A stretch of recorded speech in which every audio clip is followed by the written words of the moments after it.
வணக்கம். என்ன செய்தியை பார்க்க போறோம்னு கேட்டீங்கன்னா, செந்தில் பாலாஜி வீட்டில் அதிரடியாக நுழைந்த காவல்துறை.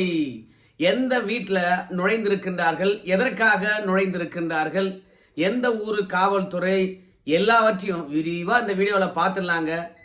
போயும் சனிக்கிழமை காவல்துறையானது செந்தில் பாலாஜி குறிவைத்திருப்பது எதுக்கு? மற்ற நாள்லாம் கைது பண்ணி உள்ள போட்டாவோ, விசாரணைக்காக அழைத்து சென்றாவோ, ஜாமீன் திமுக சார்பில் கேட்கலாம், இல்லை செந்தில் பாலாஜி சார்பில் கேட்கலாம். ஆனால் சனிக்கிழமை அவங்க வீட்டில் அதிரடியாக காவல்துறை நுழைந்திருப்பது அவரை முடக்க வேண்டும் என்ற எண்ணத்தினால தான் அப்படின்னு திமுக உடன்பிறப்புகள் சொல்றாங்க. சரி, செந்தில் பாலாஜி வீட்டில் காவல்துறை நுழைந்த மர்மம் என்ன? இது வரைக்கும் நம்ம சேனலை நீங்க சப்ஸ்கிரைப் பண்ணாம இருந்தீங்கன்னா மறக்காம சப்ஸ்கிரைப் பண்ணிட்டு கொஞ்சம் சப்போர்ட் பண்ணுங்க. செந்தில் பாலாஜிக்காக காவல்துறையானது செந்தில் பாலாஜி வீட்டில் நுழையலிங்கோ, பின்ன யாருக்காக நுழைந்திருக்கிறாங்க அப்படின்னு கேட்டீங்கன்னா, செந்தில் பாலாஜி தம்பிக்காக தான் செந்தில் பாலாஜி வீட்டில் அதிரடியாக காவல்துறை நுழைந்திருக்கிறார்கள். சரி, எந்த ஊர் காவல்துறை அப்படின்னு பார்க்கும்போது கரூரில் இருக்கக்கூடிய ஏடிஎஸ்பி அவர்களுடைய தலைமையில் கரூர் முழுவதும் போய் செந்தில் பாலாஜி தம்பியை தேடி இருக்கிறாங்க. எந்த வழக்குக்கு அப்படின்னு கேட்பீங்க. எந்த வழக்குன்னு தெரியலைங்க. ஏன்னா செந்தில் பாலாஜி தம்பி மீது எத்தனை வழக்கு இருக்குன்னு சொல்லிட்டு அவருக்கும் தெரியாது, நமக்கும் தெரியாது. செந்தில் பாலாஜி மீது எந்த விசாரணை அமைப்பானது செந்தில் பாலாஜி கைது பண்ண போதுன்னு சொல்லிட்டு நமக்கு தெரியாது. இடியும் செந்தில் பாலாஜி மீது வழக்கு போட்டுருக்குது, சிபிஐயும் செந்தில் பாலாஜி மீது வழக்கு போட்டிருக்குது, அப்புறம் வருமான வரித்துறையும் வழக்கு போட்டிருக்குது, தமிழ்நாடு காவல்துறையும் லஞ்ச ஒழிப்புத்துறையும், இப்படி ஏகப்பட்ட விசாரணை அமைப்புகள் செந்தில் பாலாஜி வீட்டை நோக்கி குறிவைத்து வழக்கு போட்டிருக்கின்ற போது செந்தில் பாலாஜி மீது இருக்கக்கூடிய வழக்கு எத்தனையும் தெரியாது, செந்தில் பாலாஜி தம்பி மீது இருக்கக்கூடிய வழக்குகள் எத்தனையும் தெரியாது. அதனால எந்த வழக்குல செந்தில் பாலாஜி தம்பிய கரூர் முழுவதும் தேடினாங்கன்னு தெரியல.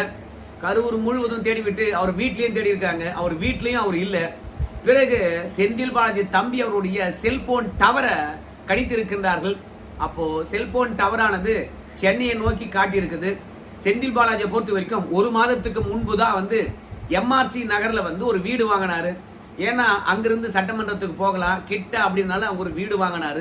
ஸோ அந்த வீட்டில் தான் செந்தில் பாலாஜி தம்பி இருக்கிறாங்க அப்படின்னு சொல்லிட்டு இன்னைக்கு காலையிலே செந்தில் பாலாஜி வீட்டில் காவல்துறையினர் முற்றுகையிட்டு விட்டார்கள். கரூர்லேருந்து வந்த காவல்துறையினர் உள்ள போக அந்த பகுதியில் இருந்த ரோந்து காவல்துறையினர் செந்தில் பாலாஜி வீட்டை முழுவதுமாக ரவுண்ட் அப் பண்ணிட்டாங்க. ஏன்னா திமுக உடன்பிறப்புகள் செந்தில் பாலாஜி வீட்டில் காவல்துறை விசாரணை நடத்துறாங்கன்னா கண்டிப்பாக அனுமதிக்க மாட்டாங்க இல்லையா? ஏன்னா செந்தில் பாலாஜி மீது எல்லா வழக்குகளும் நீதிமன்றத்தில் இருக்கின்ற போது எந்த உத்தரவின் பெயர்ல காவல்துறையானது திடீர்னு விசாரணை நடத்துது அப்படின்னு ஒரு சந்தேகம் இருக்கும் இல்ல. அதனால திமுகவினர் அந்த வீட்டை முற்றுகையிட்டார்கள்னா என்ன பண்றது அப்படின்னு பயந்துகிட்டு அந்த பக்கம் ரோந்தில் இருந்த எல்லா காவல்துறையினரும் அழைத்து கொண்டு வீட்டை சுத்தி போட்டுட்டு உள்ள போய் விசாரணை செய்திருக்கின்றார்கள். அங்கு இருக்கக்கூடியவங்க கிட்ட செந்தில் பாலாஜி எத்தனை மணிக்கு வந்தாரு, எத்தனை மணிக்கு போனாரு, செந்தில் பாலாஜி தம்பி இங்க தான் இருக்கிறான்னு டவர் காட்டியிருக்கு. ஆனா செந்தில் பாலாஜி அவர்கள் இல்ல, அவங்க தம்பியும் இல்ல, எங்க போனாங்க அப்படின்னு அங்க இருக்கிறவங்க கிட்ட கேட்டிருக்காங்க. அப்புறம் அவங்க சரியான பதில் சொன்னாங்களா என்ற விவரமானது நமக்கு தெரியல. ஆனா அங்க இருக்கிறவங்க கிட்ட இருக்கக்கூடிய அலைபேசி எல்லாம் எடுத்து யார் யாருக்கு ஃபோன் பண்ணியிருக்காங்க, எத்தனை மணிக்கு ஃபோன் பண்ணியிருக்காங்க, இல்லை அவங்க ஃபோனுக்கு யாரெல்லாம் கால் பண்ணியிருக்காங்க, எத்தனை மணிக்கு வந்திருக்கிறது, எல்லா விவரத்தையும் காவல்துறையானது அவங்க கிட்ட கேட்டு பெற்று இருக்கிறது. நிச்சயமாக கரூரில் இருக்கக்கூடிய காவல்துறை செந்தில் பாலாஜியும் அவங்க தம்பியும் விசாரிக்கிறதுக்கு வராங்கப்பா, கரூர்ல இருக்காதீங்கப்பா அப்படின்ற ரகசியத்தை யார் சொல்லியிருப்பாங்க? அதுதான் காவல்துறைக்கு மிகப்பெரிய ஒரு சந்தேகத்தை ஏற்படுத்துகிறது. செந்தில் பாலாஜி வீட்டுக்கு காவல்துறை வர போறாங்க சனிக்கிழமை அப்படின்றது யாருக்கும் தெரியாத ஒரு ரகசியம். ஆனா செந்தில் பாலாஜி அவங்க தம்பியும் ரெண்டு பேருமே எங்க போயிருக்காங்கன்னு தெரியல. அப்போ காவல்துறை வர்ற விஷயத்த முன்கூட்டியே யார் தெரிவித்தது? அப்ப காவல்துறைக்குள்ள எந்த கருப்பாடு இருக்குது, அந்த கருப்பாடு யாரு அப்படின்னு தான் இப்போ தமிழக வெற்றி கழகத்தில் இருக்கக்கூடிய காவல்துறையினுடைய சந்தேகமாகவே இருக்கிறது. அதனாலதான் எம்ஆர்சி நகருக்கு வந்தாங்க, அங்க இருப்பாருன்னு பார்த்தாங்க. ஆனா அங்க இல்ல. செந்தில் பாலாஜி ஒன்றும் பண்ண போறதில்ல, அவங்க தம்பியை தான் காவல்துறை விசாரிப்பதற்காக வந்தாங்கன்னு சொல்றாங்க.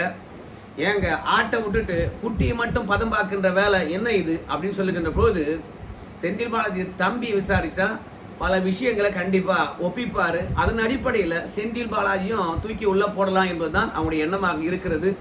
ஸோ மொத்தத்தில் செந்தில் பாலாஜி தான் குறி வைக்கிறாங்க. ஆனால் அவங்க தம்பியை தான் முதல்ல கைது பண்ணுறதுக்கான வாய்ப்பு இருக்குது அப்படின்னு சொல்றாங்க. ஆனால் இந்த விசாரணைக்கு பின்னாடி என்ன வழக்கு இருக்குது அப்படின்ற விவரம் தெரியல அப்படின்னு சொல்றதன் மூலமாக ஒரு புதிய வழக்கை பதிவதற்கு தான் வாய்ப்பு இருக்குது. ஏற்கனவே இருக்கக்கூடிய வழக்கில் வருவதற்கான வாய்ப்பு இல்லை. அப்படி ஏற்கனவே இருக்கக்கூடிய வழக்கில் வருவதா இருந்ததுன்னு வச்சுங்களேன், நிச்சயமா செந்தில் பாலாஜியும் சரி அவங்க தம்பியும் சரி நீதிமன்றத்தை நோக்கி ஓடி இருப்பாங்க. ஏன்னா பல வழக்குகள் விசாரணை வருகின்ற போது தொடர்ந்து மனு மேல மனு போட்டு அந்த வழக்கை இழுத்தடிப்பாங்க கண்டு அவங்களை விசாரணை நடத்தவே விட மாட்டாங்க. அதனால எந்த ஒரு வழக்கும் விசாரணைக்கு இப்போ வந்திருக்காது, சம்மனும் வந்திருக்காது. ஸோ அதன் அடிப்படையில் காவல்துறை போகவும் முடியாது. அதோட அங்க இருக்கக்கூடிய பணியாளர்கள் கிட்ட கூட எந்த வழக்கில் காவல்துறை விசாரிக்குது அப்படின்னு சொல்லாத காரணத்தினால ஒரு புதிய வழக்கின் அடிப்படையில் செந்தில் பாலாஜி தம்பி அவர்கள் சிக்கியிருக்கிறார் அப்படின்றது மட்டும் நல்லா தெரியுது. ஸோ அந்த வழக்கு என்னன்னு தெரியல, அந்த வழக்கு பெருசா சின்னதா என்றும் தெரியல. ஆனா சில அரசியல் விமர்சகர்கள் என்ன சொல்றாங்கன்னு கேட்டீங்கன்னா, ஆனா சட்டமன்றத்துல நம்ம முதலமைச்சருடைய முகமும் பிம்பமும் உடைந்து போய் விடுகிறது. பேசா மடந்தையாக சட்டப்பேரவையில் உட்கார்ந்து இருக்கிறாரு. நேற்று முழுவதும் நேரலையில நம்ம முதலமைச்சர் அவர்கள் சோகமாக உட்கார்ந்து இருந்தாங்க. அது மட்டும் கிடையாதுங்க, நம்ம முதலமைச்சர் அவர்கள் தான் சட்டம் ஒழுங்கா பாக்குறாருங்க. ஆனா சட்டம் ஒழுங்கு தொடர்பாக கேள்வி கேட்கின்ற போது ராஜ்மோகன் அவர்கள் தாங்க பேட்டி அளித்தார். அப்போ முதலமைச்சரை பொறுத்த வரைக்கும் ஆளுமை இல்லாதவரா? ஏதோ அழைத்து வருகின்றார்கள், ஏதோ அழைத்து செல்லுகின்றார்கள், அதனால அப்படியே சேர்ல உட்கார்ந்து எழுந்து போறாரா? தன் துறை சார்ந்த விஷயங்களை நம்முடைய புசியானந்தவர்களும் பதிலளிக்கவில்லைங்க. இரண்டாவது கூட்டுறவுத்துறை அமைச்சர் அவரும் பதிலளிக்கவில்லைங்க. சமூக நலத்துறை அமைச்சர் அவரும் பதிலளிக்கவில்லைங்க. ஆனா அவங்க எல்லாம் அமைச்சரா இருக்கலாம். ஆனா முதலமைச்சர் சட்டம் ஒழுங்கு தொடர்பாக காவல்துறை தொடர்பாக அவர் பதிலளித்திருக்க வேண்டும், பொறுப்பு அமைச்சர். ஆனா ராஜ்மோகன் அவர்கள் பதிலளித்தது அவருடைய ஆளுமை கேள்விக்குறியாகுது. நிறைய இணையதளத்துல விவாதம் நடக்கிறது. ஏன்னா எத்தனை கொலை வழக்குகள், எத்தனை பேரை கைது பண்ணியிருக்கும். சிங்க பெண்கள் அமைத்தோமே, அந்த சிங்க பெண்களுடைய பணி எவ்வாறு இருக்குது, அவங்க எத்தனை வழக்குகள் பதிந்தார்கள். அது மட்டும் இல்ல போக்சோ வழக்குகள் எத்தனை, குற்றச்சம்பவங்கள் எத்தனை தடுக்கப்பட்டிருக்குது, கடத்தப்பட்டவர்கள் எவ்வளவு பேர் மீட்டு இருக்கின்றார்கள். அது மட்டும் இல்ல காவல்துறையுடைய விஸ்தாரணம், அதாவது விஸ்தரிப்பு எப்படி இருக்க போகுது, சிங்க பெண்களுடைய எண்ணிக்கையானது எப்படி விஸ்தரிக்க போறோம், எந்த மாவட்டத்துல முன்னுரிமை கொடுக்க போறோம். இப்படி முதலமைச்சர் மட்டுமே பேச வேண்டிய விஷயத்தை ராஜ்மோகன் அவர்கள் புள்ளி ஊரத்துடன் பேசினார். சோ இது தவேக அரசாங்கத்துக்கு மிகப்பெரிய ஒரு கரும்பில்லி. இத திசை திருப்பதுக்காக தான் செந்தில் பாலாஜி வீட்டுல அதிரடியாக ரெய்டுக்கு வந்திருக்கிறாங்கோ. விசாரணை என்ற போர்வில செந்தில் பாலாஜி அவர்களை முடக்க பாக்குறாங்கோ அப்படின்னு சொல்றாங்க திமுகவினர். எனக்கு தெரிந்து இந்த ரெண்டு செய்தியும் ஒன்னு தந்தி டிவில வந்திருக்குது, இன்னொன்னு பாலிமர்ல வந்திருக்குது. மற்றபடி எந்த செய்தியிலும் எம்ஆர்சி நகர்ல போய் செந்தில் பாலாஜி வீட்டுல காவல்துறையினர் விசாரணை நடத்தினாங்க அப்படின்ற செய்தி வரல. ஆனா ஏன் புதிய தலைமுறை நியூஸ் 7 போன்ற நியூஸ் 18 போன்ற அந்த தொலைக்காட்சியில் எல்லாம் செந்தில் பாலாஜி வீட்டுக்கு காவல்துறை போன செய்தி வெளியே வரல அப்படின்னு தெரியல. அது மட்டும் இல்ல, 2 நாளைக்கு முன்பாக நிர்மல்குமார் அவர்கள் பேட்டி அளிக்கின்றார். அப்படி பேட்டி அளிக்கின்ற பொழுது எங்களுக்கும் பாஜகவுக்கும் தொடர்பா? யார் சொல்றது? திமுக சொல்றதா? திமுகவுக்கும் பாஜகவுக்கும் தாங்க தொடர்பு. ஏன் தெரியுமா? அவங்க செந்தில் பாலாஜி மீது நடவடிக்கை எடுக்காத அளவுக்கு காப்பாத்திட்டு இருக்காங்க. யார் காப்பாத்திட்டு இருக்காங்க? பாஜக காப்பாத்திட்டு இருக்காங்க. ஆளுநரை பொறுத்த வரைக்கும் நாங்க கேட்கிறோம், சாமி செந்தில் பாலாஜி மீது ஏகப்பட்ட வழக்கு இருக்குது, இடி ஆதாரத்தை கொடுத்துருக்குது, சிபிஐ ஆனது விசாரிக்கப்பட வேண்டும், நீதிமன்றத்தில் வழக்கு வருது, செந்தில் பாலாஜி மீது வழக்கு நாங்க பதியணும், அனுமதி கொடுங்க அப்படின்னு கேட்கிறோம். ஆனா ஆளுநரை பொறுத்த வரைக்கும் அனுமதி கொடுக்க மாட்டாரு. அதனால செந்தில் பாலாஜி மீது விசாரணை நடத்தக்கூடாது என்று தடையாக இருப்பது பாஜக தான். மறைமுகமாக திமுகவும் பாஜகவும் தான் நெருக்கமா இருக்காங்க. ஆனா பொதுவெளியில சண்டை போட்டுக்கிற மாதிரி அவங்க காட்டுவாங்கப்பா அப்படின்னு சொன்னாங்க.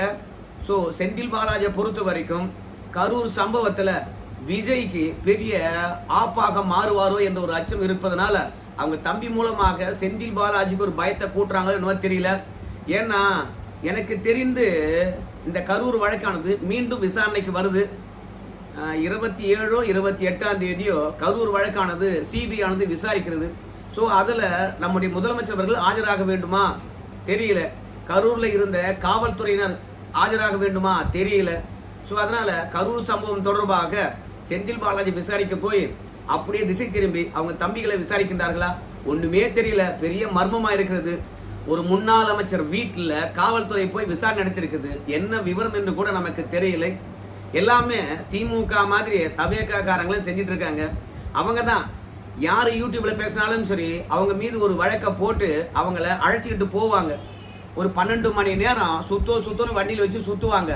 கடைசியில மேஜிஸ்ட்ரேட் கிட்ட கொண்டு போய் ஆஜர்படுத்துகின்ற போது தான் வழக்கு என்னன்னே தெரியும்.